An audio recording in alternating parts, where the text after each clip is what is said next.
కార్సైనటువంటి ఉద్యమకారుడు నర్సంపేట మాజీ శాసనసభ్యుడు శ్రీ పెద్ది సుదర్శన్ రెడ్డి గారి మరణం తీవ్రంగా కలతపరిచింది అందరినీ కూడా. మొత్తం తెలంగాణలో ఉండేటువంటి ఉద్యమ శ్రేణులు కానీ బీఆర్ఎస్ శ్రేణులు కానీ మొదటి నుంచి ఆయనతో అనుబంధం ఉండేటువంటి వాళ్ళు కానీ చాలా దిగ్భ్రాంతికరమైనటువంటి స్థితికి లోను కావడం జరిగింది. మృత్యువుతో పోరాడి గెలుస్తాడనుకున్నాము, కానీ దురదృష్టవశాత్తు మృత్యు ఆయనను కబళించింది. తెలంగాణ ఉద్యమంలో మొదటి నుంచి నిఖార్సైనటువంటి ఉద్యమకారుడిగా వీరోచితంగా పోరాడినటువంటి ఒక వీరుడు అతను. నాకు వ్యక్తిగతంగా కూడా చాలా ఆత్మీయుడు.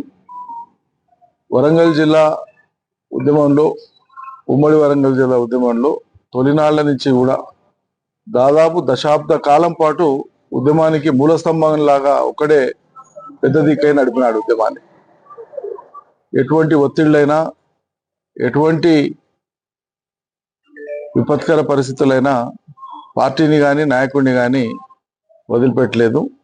కష్ట సమయంలో ఇంకా గట్టిగా పనిచేసినాడు.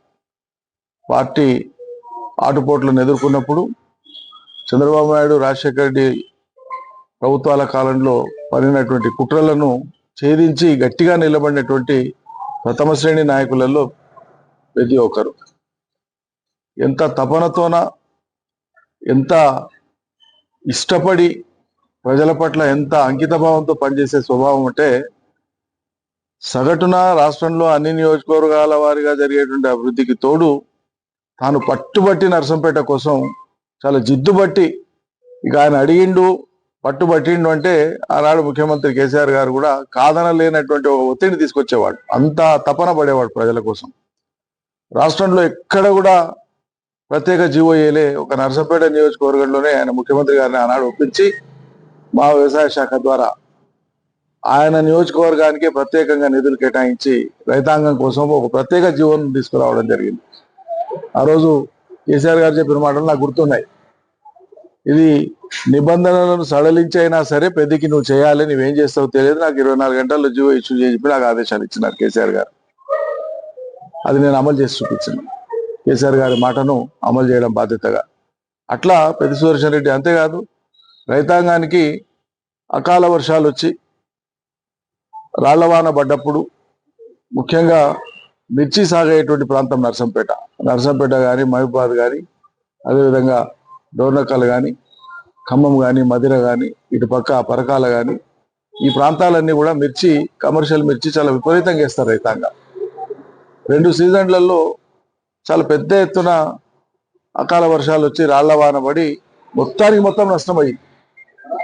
ప్రభుత్వంలో వెనకటి నుంచి ఉండేటువంటి విధానం ఏంటంటే, కేంద్రంలో కానీ రాష్ట్ర ప్రభుత్వాల్లో కానీ దేశవ్యాప్తంగా ఉన్న విధానం ఒకటే.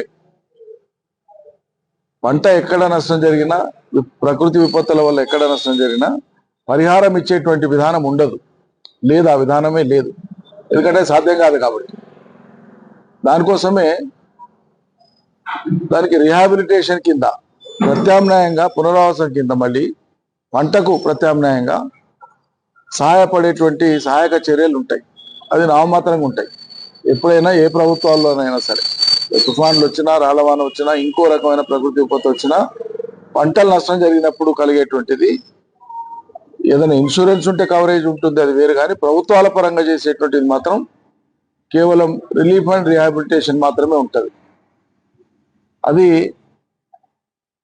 అట్లా ఉండేటువంటి నిబంధనలను కూడా సాక్షాత్తు ముఖ్యమంత్రి గారు సందర్శించి అటు మొక్కజొన్న కానీ, అదేవిధంగా మిర్చి కానీ చాలా పెద్ద ఎత్తున 1000 ఎకరాలలో దెబ్బతింటే అందరం కలిసి అప్పుడు పర్యటనకు హెలికాప్టర్లో పోయి పంటలని చూసి చెల్లించిపోయి ముఖ్యమంత్రి గారు అన్నారు, కేసీఆర్ గారు ఏదైనా చేయాలంటే పెద్ది సుదర్శన్ రెడ్డి దానికి కారణం. మీరు ఏం చేస్తారో తెలియదు సార్, పాత పద్ధతులలో కాదు కొత్త పద్ధతుల్లో రైతాంగానికి ఏమైనా చేయాలంటే ఆ రోజు ఎకరాకు 10,000 చొప్పున అప్పటికప్పుడు అక్కడ ప్రకటన చేసి రావడం జరిగింది.